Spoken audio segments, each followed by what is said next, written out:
নির্বাচনী লড়াই শুরুর আগেই বড় ধরনের ধাক্কা খেলেন রাজনীতির ময়দানের অনেক হেভিওয়েট প্রার্থীরা। মনোনয়নপত্র বাছাইয়ের কঠিন পরীক্ষায় উত্তীর্ণ হতে ব্যর্থ হয়েছেন তারা। হলফনামার ছোটখাটো ভুল থেকে শুরু করে আইনি জটিলতায় রিটার্নিং কর্মকর্তাদের লাল কালির আঁচড়ে থমকে গেছে তাদের নির্বাচনী স্বপ্ন। যদিও আইনি লড়াইয়ে ফেরার পথ এখনো খোলা, তবে প্রথম ধাপের এই বিপর্যয় সংশ্লিষ্ট রাজনৈতিক দলগুলোকে ফেলেছে চরম অস্বস্তিতে। এখন সবার চোখ আপিলের দিকে।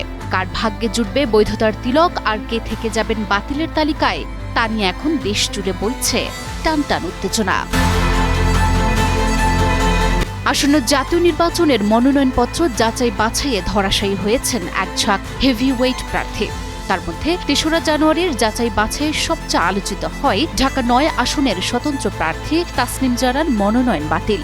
শনিবার মনোনয়ন যাচাই বাছাই শেষে রিটার্নিং কর্মকর্তা জারার মনোনয়ন বাতিল ঘোষণা করেন। মনোনয়নপত্র বাতিলের কারণ উল্লেখ করে ঢাকা ৯ আসনের স্বতন্ত্র প্রার্থী ও জাতীয় নাগরিক পার্টির সাবেক নেত্রী তাসনিম জারা জানিয়েছেন, মনোনয়নপত্রে সই করা দুজন সমর্থক তার আসনের ভোটার না হওয়ায় এমনটা ঘটেছে। তাছাড়াও আসন্ন ত্রয়োদশ জাতীয় সংসদ নির্বাচনের প্রার্থী জামায়াত ইসলামীর সহকারী সেক্রেটারি জেনারেল হামিদুর রহমান আজাদ ও নাগরিক ঐক্যের সভাপতি মাহমুদুর রহমান মান্না, সিপিবির সাধারণ সম্পাদক আব্দুল্লাহ কাফি সহ অন্তত ৯৯ জনের মনোনয়নপত্র বাতিল করা হয়েছে। তবে বগুড়া ২ আসনে নাগরিক ঐক্যের সভাপতি মাহমুদুর রহমান মান্নার মনোনয়নপত্র বাতিল হলেও ঢাকায় বৈধতা পেয়েছে তার মনোনয়নপত্র।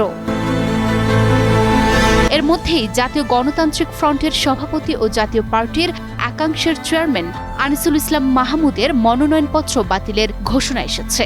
অন্যদিকে ঋণ খেলাপের অভিযোগে ঢাকা ২ আসনে জামায়াতে ইসলামী মনোনীত প্রার্থী আব্দুল হকের মনোনয়নও বাতিল হয়েছে।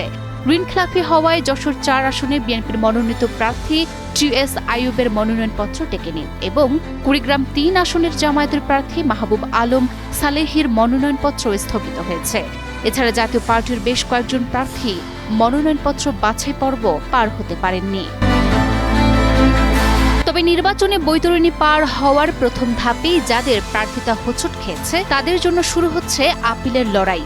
৪ জানুয়ারি মনোনয়নপত্র বাছাই শেষ হওয়ার পর রিটার্নিং কর্মকর্তার সিদ্ধান্তের বিরুদ্ধে ক্ষুব্ধ প্রার্থীরা ৫ থেকে ৯ জানুয়ারির মধ্যে নির্বাচন কমিশনে আবেদন করতে পারবেন। তবে এই আপিল প্রক্রিয়ায় ৭টি সুনির্দিষ্ট নির্দেশনা কঠোরভাবে মেনে চলতে হবে প্রার্থীদের।